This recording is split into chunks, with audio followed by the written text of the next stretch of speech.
those of you around the table know that I'm really hoping that this is something we're going to make a standing practice here at NFF, that we are an organization which brings interesting people in to help us really raise the vision of our work. I think on one hand, it's helpful to have people come in who provide really tactical advice and insights based on the work we're doing.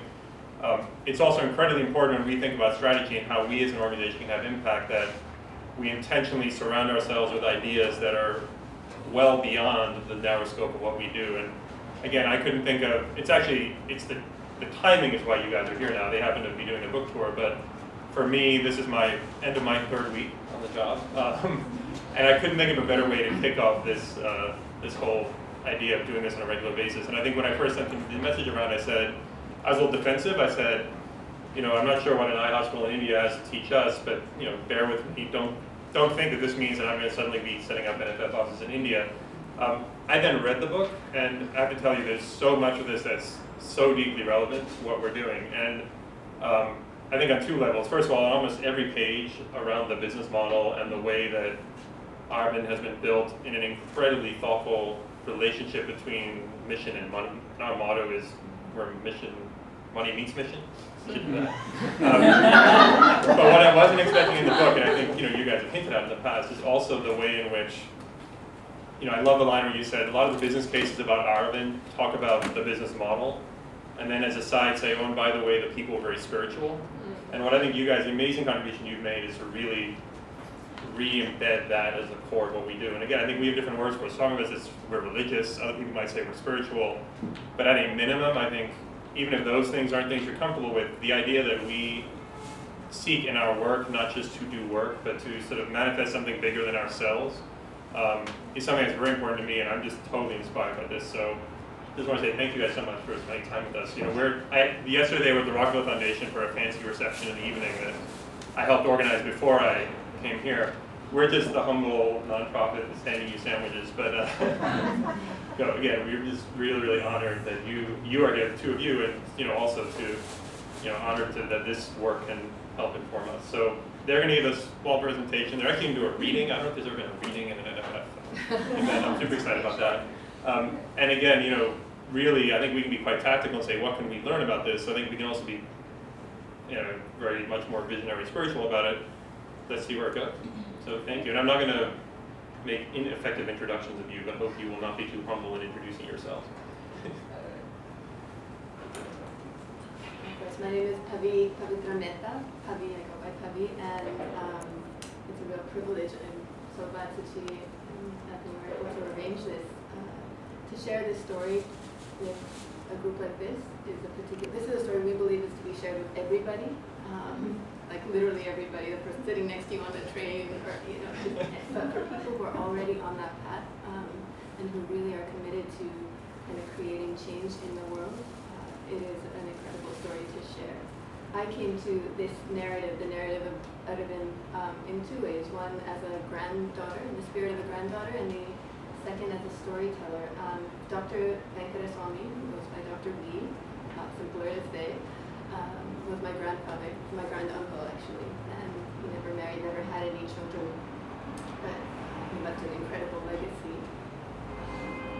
He was my grandmother's eldest brother, and there are 3 generations of his family now working at Aravind. I am a writer and a filmmaker in a family of 21 ophthalmologists. the eldest in the 3rd generation, and I actually, maybe 10 years ago, started interviewing Dr. V, and that grew into a film project also called Infinite Vision that was completed in 2003, 2004. It was like my apology for not being an eye doctor.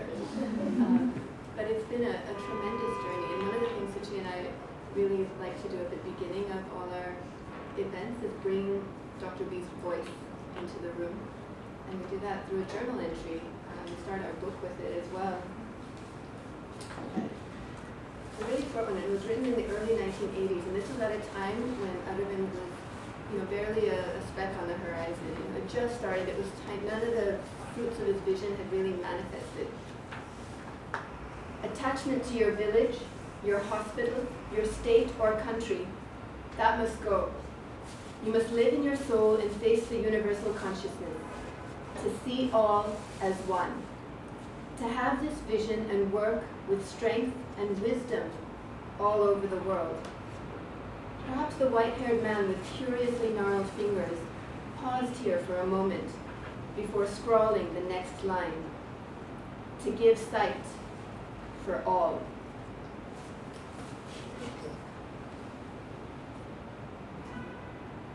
So that's Dr. B. And the two aspirations that we hear in that journal entry, there's two of them. One is an intensely practical one, and the other is a deeply profound one. To see all as one and to give sight for all. The practicality of creating a mechanism of service delivery for sight to end one form of suffering on our planet. And the other to do this from a mindset of compassion.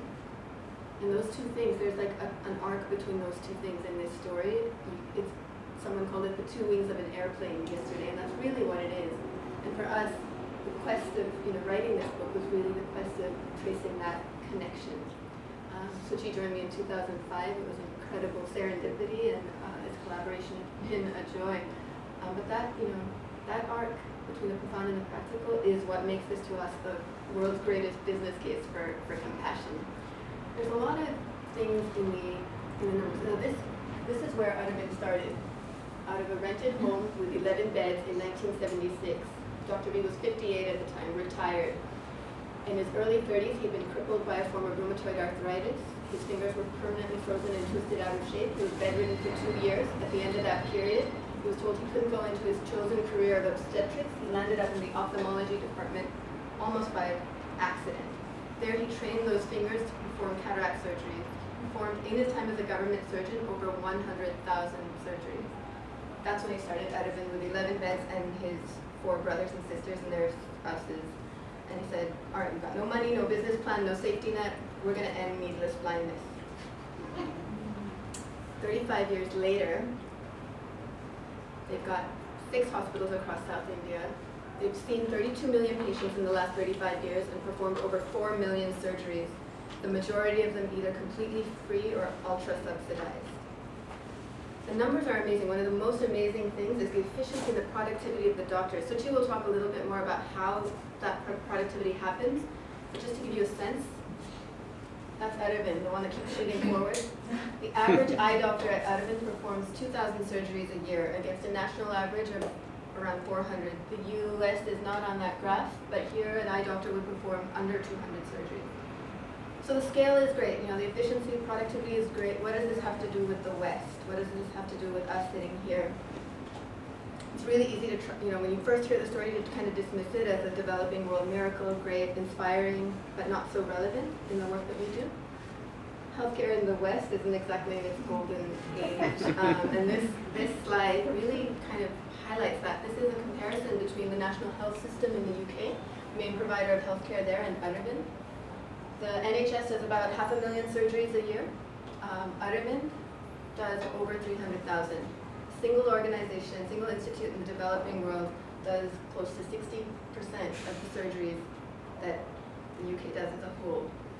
That's not all. The costs involved in this, the UK spends about £1.6 billion to deliver that service. You can barely see Aravind on that graph. Less than 1% of the cost. Suddenly it's like incredibly relevant. Because the quality, these are comparable services. The procedures are similar.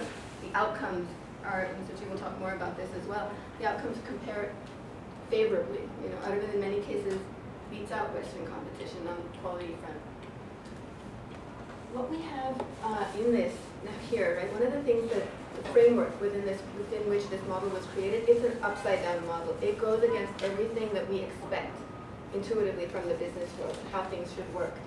And one of the things that Tim Brown, who's the CEO of IDEO, some of you may have heard, it's one of the top 10 design firms in the world, he said a very interesting thing when he came to Aravind. He said, we follow a lot of the same principles. It's amazing. And one of the things that is amazing about the way systems are designed at Aravind is they are within a framework of self-imposed constraints.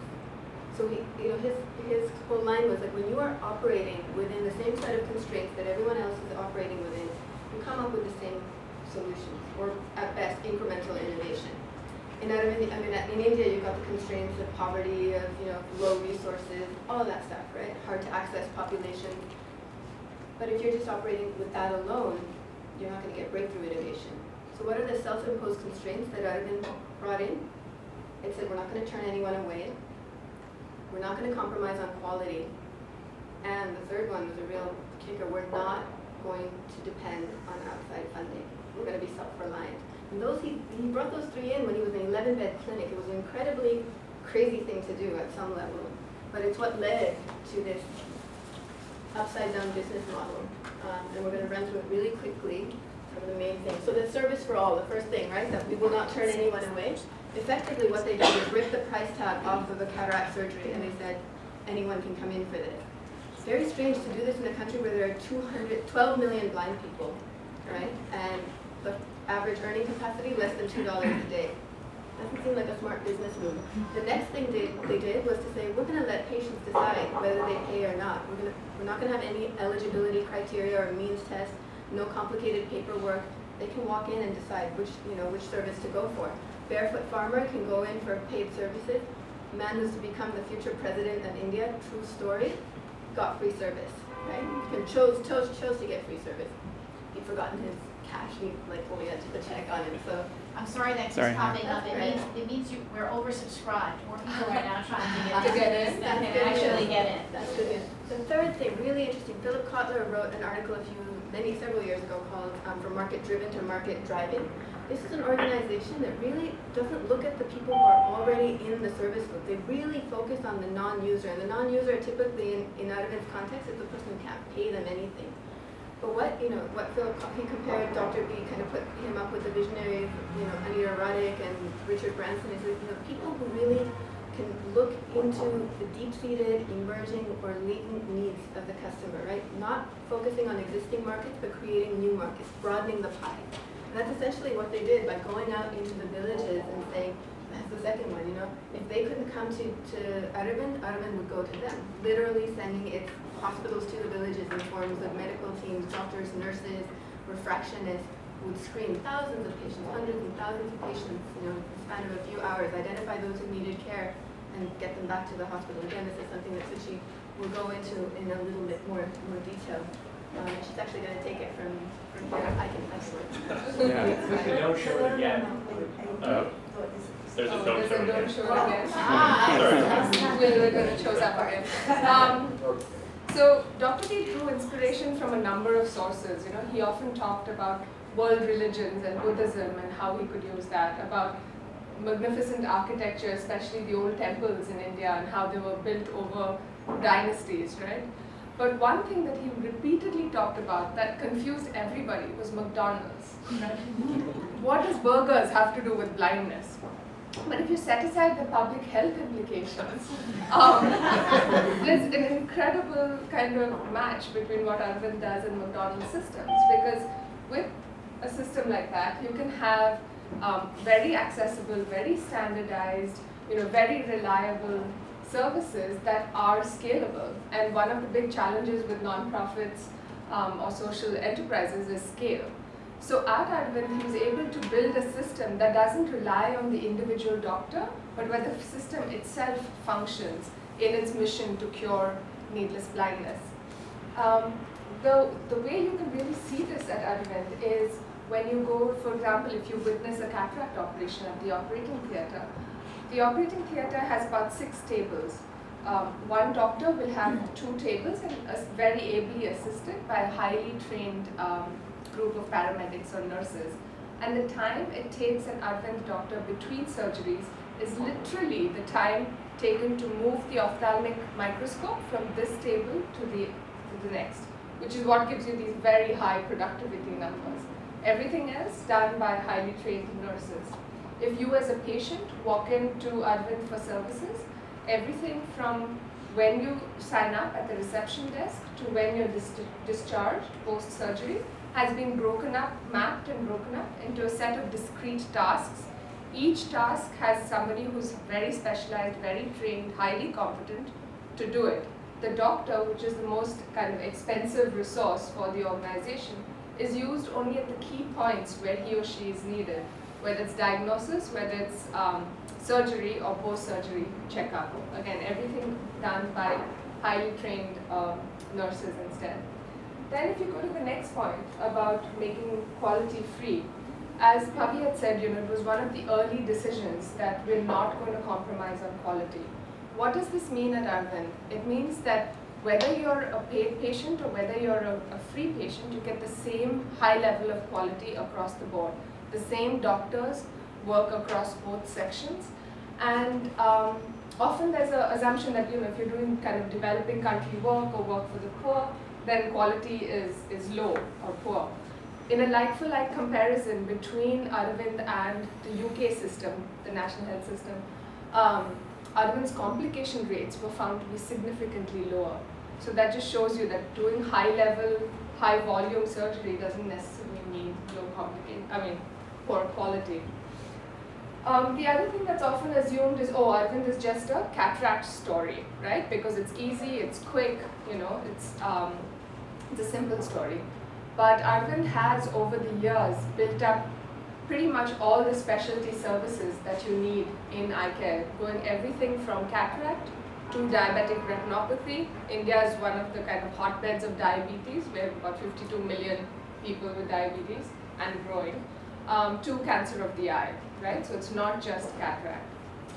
Then if you look at the big one that Anthony referred to, which is be self-reliant. Again, as Pami said, it was, when Dr. B was 58, no business plan, absolutely nothing, decided to be financially self-reliant. What does it mean? It means that in the early years, they had a lot of sacrifice, a lot of bootstrapping, but as they worked on these systems and as they had this high productivity, they were able to build up a surplus over the years. Last year, for instance, revenues of about $29 million and a surplus of about $13 million. So all core activity.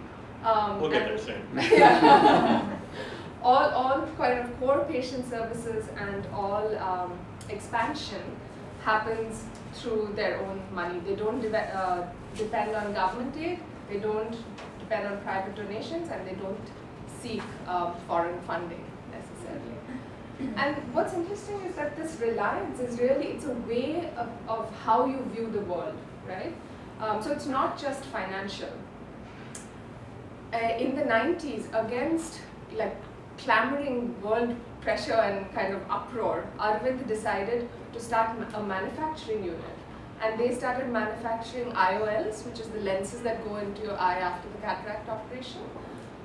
Because until then, they were only imported into India for $150. And that means only the paying patients who could really afford it could do that. And that meant inequality of services. So they started manufacturing it, brought down the price from $150 to $10.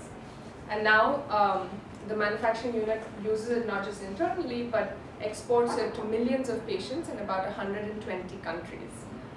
Again, Arvind's also a training institute. So one of the things about self-reliance is that if you can't find the people, you kind of build them internally.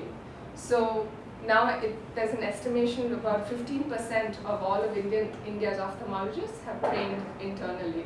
And they do this across the board for multiple countries. The last one, training your competition.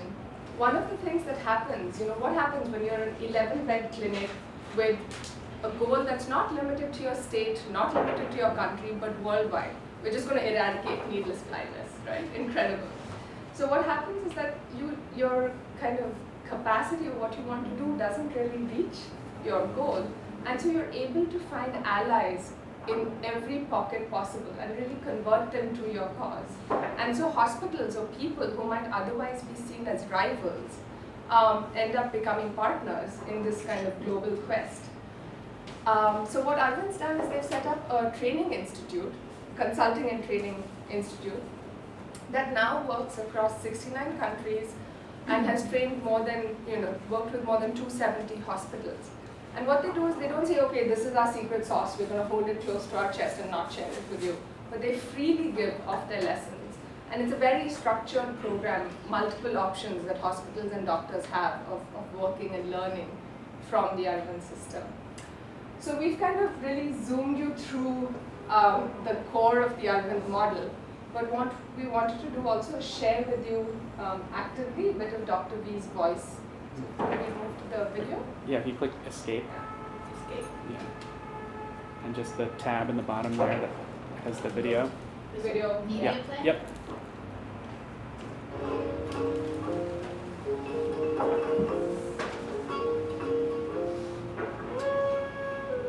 I used to sit with the ordinary village man because I am from a village.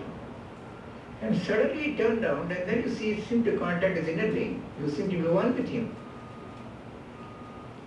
But here is a soul which has got all the simplicity of confidence. Doctor, whatever you say, I accept it. An implicit faith in you. And then you responded. Here is an old lady who has got so much of faith in me. I must do my best for her. When we grow in spiritual consciousness, we identify ourselves with all that is the world. So there is no exploitation. It is ourselves we are helping. It is ourselves we are healing.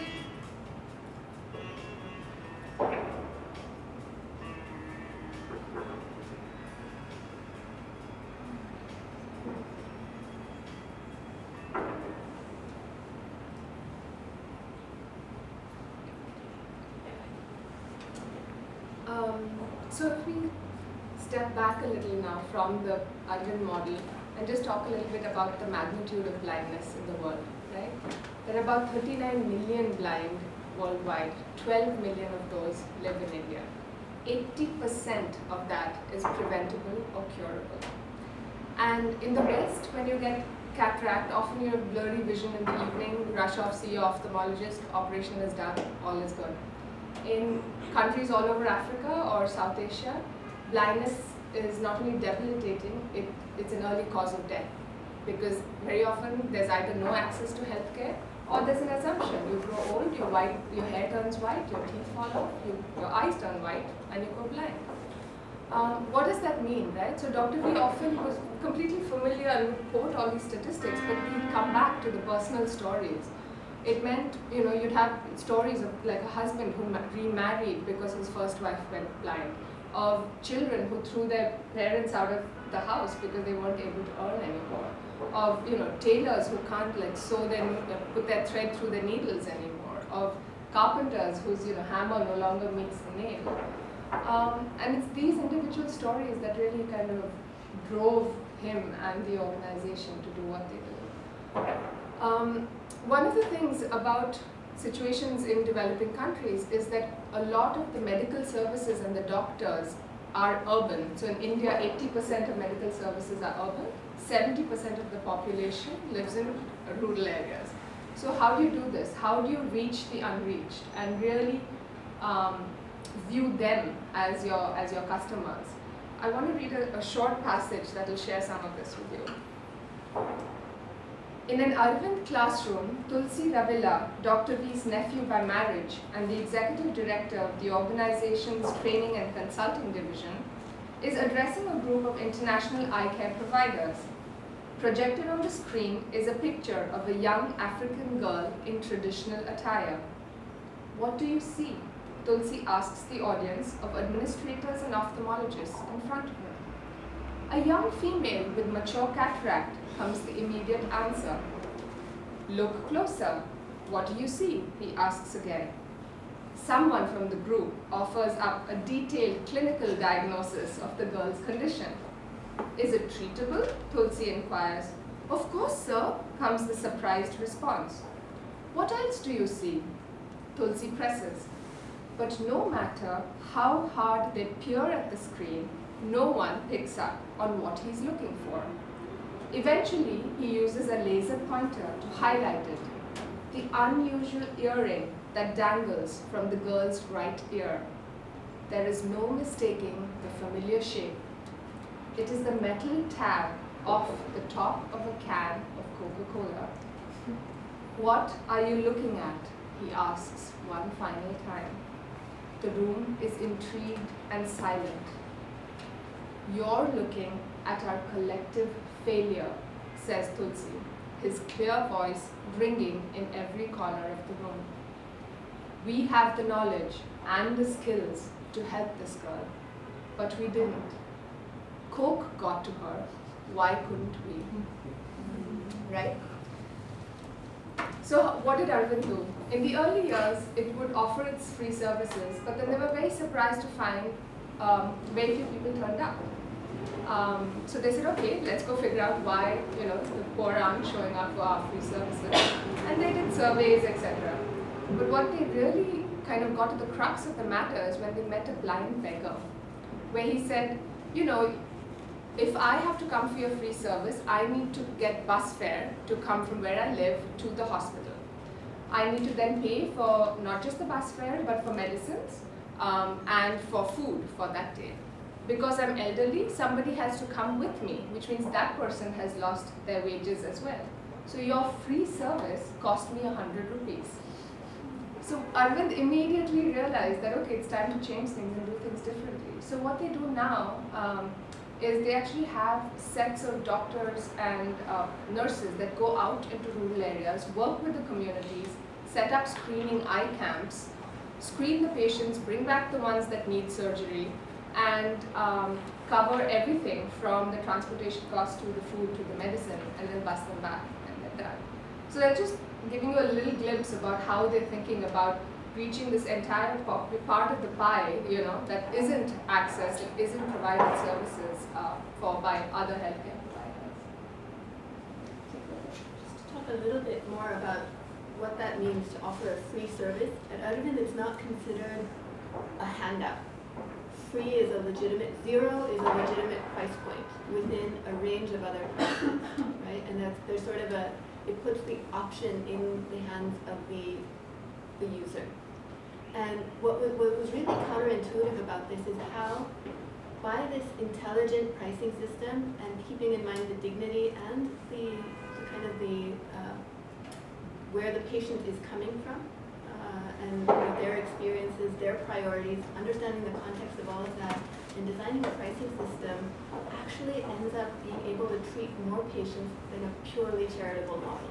Very strange, and it was to think about it that way, and they had this experience not just in their own hospital, but while working with, they consult for other hospitals, and there was one particular, many, but one of the most striking ones was one in northern India.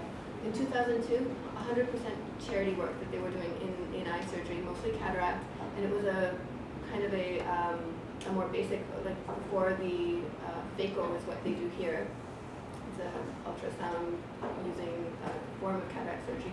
We're doing an older form that entailed using giving thick spectacles to the patient afterwards, because that was what they could afford within their model.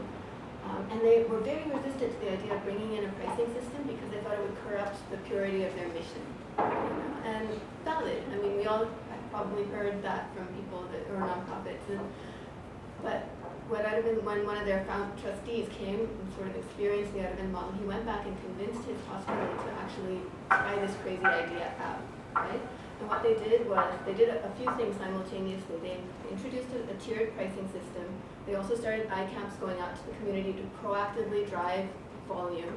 They started training some of their doctors. The other problem they had at that time was doctor retention. Very hard to retain doctors on a purely charitable model, or to afford the breadth of services that allows for a diversity of work experience, that does attract specialists. So they have very basic services. They started training these surgeons in the more advanced form of cataract surgery with the IOLs and offering that. They were making a loss when, before this intervention. Within 5 years, the number of cataract surgeries they were doing had gone up by 45%. The number of free surgeries they were doing had gone up by 45%. The number of surgeries total that they were doing had doubled. And they were making a profit for the first time in their history. They'd been able to recruit full-time doctors as opposed to the volunteer support that had been coming in earlier. And they've been able to upgrade the cataract surgery for all their patients, which meant their free patients were now getting better care than they've been getting before. So when you look at all the different dimensions that went up, with this model, that really points to we were talking about this just a little bit before with Anthony, that really points to the real value of self-reliance is not in and of itself the goal at Aravind. It's a means towards allowing the organization to have a better command of all the dimensions of quality that your service encompasses. it all requires a very different kind of mindset to even come up with these ideas and have the sort of the conviction that you take these steps, right? And it comes back, I think, to some of the questions that Dr. V was asking of himself and his organization. We found 100 of his journals earlier this year at a time when I had 2 weeks left before I had to leave the country, and so there was a doctor's handwriting that too. But there's no question of not using it, because it was a mind map of what this man was thinking from the 1960s to the year of his death. All kinds of very practical questions, and then all kinds of very profound questions, all mixed in together. That was how his mind worked. It was all part of the same thing, that integral way of looking not just at his work, but at his life and and other people as well, right? It was all this continuum. And so this passage really speaks to it's a very short one, and it speaks to the kind of the journey of questions that Dr. B asked. In The Fortune at the Bottom of the Pyramid, C.K. Prahalad makes a case for models that target the poor, and he cites Aravind as a powerful example. Businesses can gain 3 important advantages by serving the poor, he writes: a new source of revenue growth, greater efficiency, and access to innovation. Prahalad has framed the argument here according to biblical business objectives and a line of inquiry that demands to know, how much can we get for what we give? From the perspective of a social enterprise, the animating question flips from that to, how much can we give for what we get? The Aravind model arose in part from this potent question. The questions you ask shape the answers you find. How much can we give was not the end of Dr. V's querying. A journal entry from the 1980s written in a series of eclectic questions, and with his trademark absence of question marks. He never used question marks. It was the oddest thing. There was like half a dozen question marks in the whole series of journals. Illustrates how intertwined matters of service delivery, leadership, and spirituality are to Dr. V. It opens with the magnificent obsession he is known for. How to organize and build more hospitals like McDonald's. And then, with no warning, it shifts to, how was Buddha able to organize in those days a religion that millions followed? This question dramatically changes the plane of inquiry. Other searching questions swiftly follow. Who were the leaders? How were they shaped? How did the disciples of Christ spread their mission around the world? And then a final question that he would ask in 1,000 different ways. How do I become a perfect instrument? Thank you.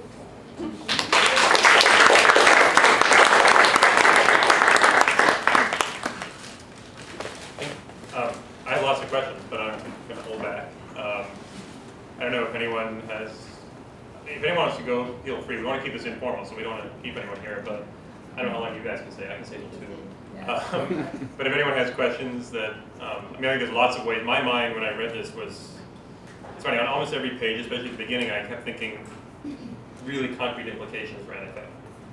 And then especially the second half, I kept thinking about really profound insights for me as a person. And I think it really, it resonated with me on both levels, and I don't know if anyone else, either from the presentation or if you did read the book, had any other questions that make it either parochially related to us or completely not about us.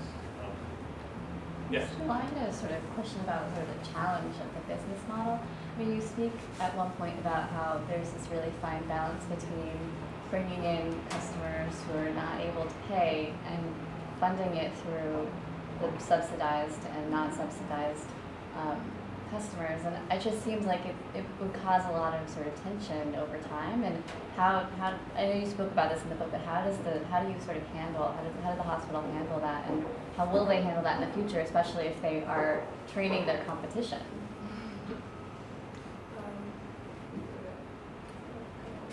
And you mean tension from whose perspective?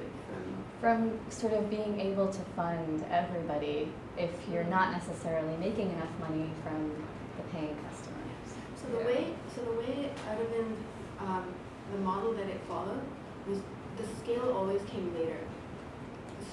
It always started at a scale that it could maintain perfect integrity with, right? So when it started, it was 11 beds, and at that time, what they would do was Dr. B's brothers and sisters were donating their salaries, they were working 2 jobs, and on the weekends they would go to the villages and do these free surgeries. as they built more and more trust in the community, as more and more paying patients started to come, they would take that money and start building another floor. And then they built another floor, and they built another floor as the money came, right? So they never worked ahead of their capacities. And what this did in terms of the self-reliance, when you have very little, you start looking at your resources very differently. So you find resources in very different places than you would if you had a lot of money to begin with, which is why the paramedics and the technicians, the optical technicians, these are village girls, right, who would have otherwise been perhaps working in match factories and married off with, at 18, 19. They've turned these people into very highly competent ophthalmic assistants. They've turned community leaders into partners in these eye camps that they run, right? So the way they've looked at their resources is very different. They've turned a free patient who comes in to see them into patient advocates. Those free patients go back into the community and continue to drive volume to the hospital. So having a system like that, where really it's not one-way traffic, it's not just the rich contributing to the poor, the volumes and the free patients that Aravind serves actually drive the whole model. So the rich actually, they don't know it. It's not something that's obvious from the outside. But anyone working within the system knows you can't lose either end of that spectrum or this whole thing falls apart. And that is actually one of the most powerful things about this model. I mean, we're all hearing about the Occupy Wall Street and the Occupy Open and the 99% and the 1%. This is a 100% movement. And that's what I think clicks about it. And sorry, if I can just answer, I had Suchitra come to my class at Columbia Business School, which was about business and development. A really important point, and you might have missed it, this is not surgeries for rich people, which are then subsidizing poor people. That's a different model. It's not as though you're saying, the rich people come in, we charge them this amount, the real cost is this, but it's, as you said, that's, sometimes, there's these companies where buy a pair of shoes, we'll donate a pair of shoes. You probably know you're paying a little bit more for the shoes. That doesn't have the same, what allows the surgeons to be the highest quality surgeons in the world is the fact that they're working with the poor patients. And so it's not, which wouldn't be the same true with the shoes. I mean, the shoe guys can make great shoes, and charge the rich people a little bit less if they weren't doing this. It's totally, you couldn't be, the rich people wouldn't want to go to have surgeries there because they wouldn't be as high quality if they didn't have the volume coming. So that, and so one of the chapters of the passages I highlighted was this point about money. And there's some page 84 where he says, there's a certain charming paradox embedded in the Aravind Foundation's perspective on money. They're all extremely cost conscious, but no one really thinks about managing the budget. And this idea that it's not the resources you have, like you said, it's about resources and not money. And I think, we talk about that as capital, that you treat everything in your system as having capital, but you just create a system that allows the capital to be realized. And I think it's a fascinating approach. Also that money is just one tool among many that's being used. Right? But also, to your point about not the tension so much, but this balance between the free and the paying. The free is very much, as Anthony saying, it's the volumes, it's what gives the training, it provides a lot of the quality that's paying. But there was a point in time where the paying customers did go down at Aravind. And they realized that not enough had changed. And it wasn't so much on the quality or the surgical front, but it was actually on the physical infrastructure front. India is developing, right? Economic development is happening. So people actually want air-conditioned rooms. They want rooms with an attached bathroom. And so very much in this tiered pricing that Pavi was talking about, you have zero as your kind of legitimate point, but then it goes all the way up to $1,000.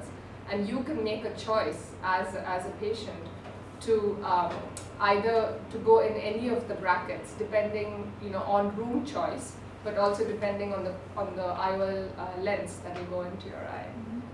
But comparable outcomes. Across.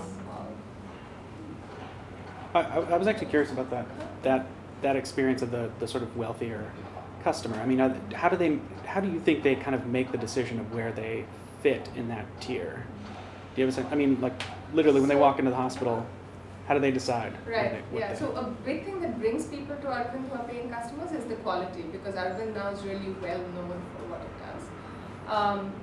How do they decide? All of us make choices even when we're grocery shopping, right? Depending on price and affordability. And Aravind has a highly trained group of patient counselors who sit with patients and really walk them through the choices, letting them know what the options are and what they choose to do. So high-end surgery would be like a daytime surgery where you go in and you'd be out in the same day. Some of the other types of procedures, depending on the type of lens and the type of surgical technique, you may need to stay for 2 days or 3 days for follow-up. So that kind of thing would depend, depending if you were coming from out of town or if you were local, you'd make that kind of choice.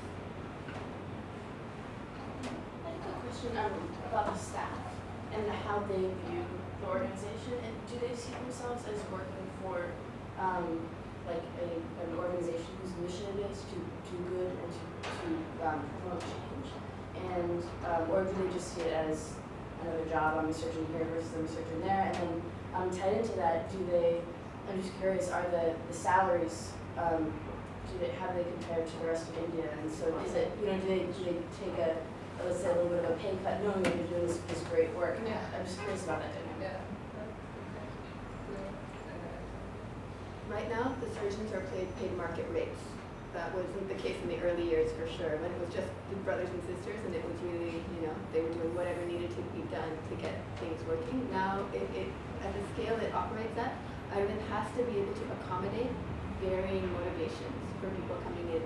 And it has to create systems such that it can take those varying motivations and still deliver quality with the same values that the organization was founded on. So you have to systematize, operationalize compassion, which is why the systems there, for instance, will say, a doctor doesn't choose whether they treat free or rich patients. They circulate on both sides. They have to go out to the ICAPs. Quality monitoring across free and paying, exactly the same. Extremely rigorous, right? So there's a whole series of systems, and Dr. B was a big systems guy. So everything had to be systematized, and within this whole process, you'll have a certain percentage, a core who's really there because they understand the mission. They see the connection between restoring sight as not just an endpoint. The surgery is not the endpoint. It restores a person back to their place in society, in the community, in their family. So you see that whole cycle and you're part of that change. There are other people there who come in and a doctor may say, this is a great research facility. Look at the volumes here, right? The retina clinic at Aravind sees 3 or 4 times the volume of any other retina clinic in the country, right? So in terms of writing papers, teaching opportunities, that kind of thing. You'll have people coming in with that, and you'll have other people who are definitely there for the mission. So you have to be able to take this range and work with We have a chapter in our book called The Question of the Greedy Doctor. And I think what happens is, as Pavithra was saying, people come for a variety of reasons. And Aravind, suppose you were a private practitioner, Aravind gives you this platform to do international research. It gives you the ability to go to international conferences. The variety of medical cases that you see because of the volumes is astonishing, right? And then it's also a system where, they're fairly philosophical about it. So, if it's a system where doctors come and don't gel with the culture, they're perfectly fine with them kind of going out of the system, because it just means that, they have received some training, some amount of the ethos has trickled in, and you're just kind of sending them out into the world again. So. Just one thing to jump in and add to that is one really interesting thing that actually provides kind of a bottleneck to Aravind scaling faster. There are a lot of eye organizations in India that are mushrooming, 16 centers across the country, 50 centers, plans for 100. Aravind, when it sets up a new facility, 85% of the staffing will come from in-house because of this wanting to be able to transfer the culture. 90% of the doctors that it works with are trained within its walls. It very rarely hires from outside. So that's kind of how the values get retained. What do you think about the transferability of this model to the U.S.? I haven't finished the book, so maybe the answer is Aravind in America is a It's okay to maybe spoil the end. No, not at all. But because I just started to imagine setting up a tent here, how many layers of approval, how many agencies would you have to go through, all of the obstacles that are actually set up to make it so that you don't provide crappy care would actually get in the way of even sort of getting out of the gate with something like this. Yeah. So how do you, So, somebody must have asked you this time. yeah, it's also in there. The Aravind model has been replicated, or the training has and consulting has all over the world. America specifically, there is a group in San Francisco that's trying to take some of the lessons and the principles from Aravind and translate it here. Obviously, as you said, given regulations, etc., not everything can be done. So you can't have 6 operating theater beds in a theater.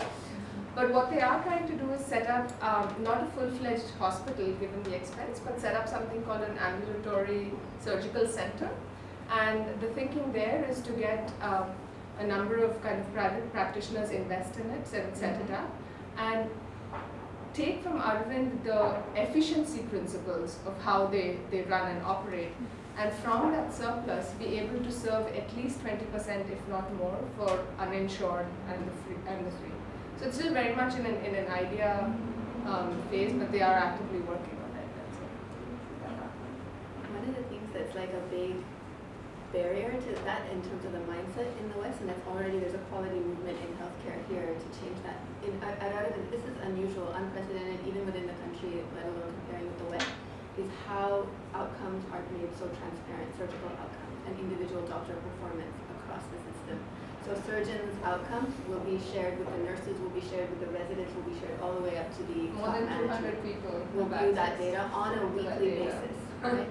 And so, here there's a book, and there's a book by Michael Porter and Elizabeth Tilsberg where he says, like, as long as organizations and hospitals or individuals are compensated based on volume as opposed to outcomes and quality, it's really hard to get the kind of reform that you need. At Aravind, the patient's doctor's salary is not based on the volume; it's independent of that. So that's a big choice. I like your point in the book about the doctors culturally are just not used. I got a medical degree so I can have autonomy. I don't work at McDonald's where I will be expected to do things certain way, and that culture is really. Exactly. So I know we only have a few more minutes, but one thing I wanted to ask you was, what did you guys learn from writing the book? So what can we learn from having you here that we wouldn't know from what we can read, either about Aravind or more importantly about the way the world works? So I think all of us have kind of milestones in our lives when your lives change or influence dramatically. And for me, 2005, working, going to Madurai, being able to spend time with Dr. B and the family was truly one of those markers. Having worked both in the private sector and the social sector, there's often this kind of tug between heart and mind that goes on constantly. At Aravind, it felt like you're coming home because suddenly there's no differentiating between that, and you have answers for both sets of things. So that was tremendous for me in terms of how it stretched me and changed me. The other thing about Aravind, then, as you've read the book, you'll see this, is that there's all this external stuff, right? You have all these numbers, millions of patients, etc., but it always comes down to the personal. There's that direct connect with the patient who cannot pay. And a lot of the external stuff and the clarity of thought and the clarity of action that takes place in the organization, there's a direct link between that and internal transformation. So to go back to your original, as we're talking in your introduction about whether you call it religion, spirituality, Dr. V's practice, our own practices, there's a clear link between who you are, how you operate, and how you think, and what actions you take. So for me, on a very, very personal basis, that's been, I think, one of the biggest kind of clarity of seeing that. Similar. First of all, just to working on this book has definitely been one of the most humbling and precious experiences in my life. I felt like having the skills that I had, the training that I had, and then sitting in the front seat row of an organization like this, it felt like such a privilege and a very humbling experience. But one of the things that became increasingly clear as we started to try and unravel the model, strategy is a very popular word, right? And you start to really where do these strategies come from? Where do good strategies come from?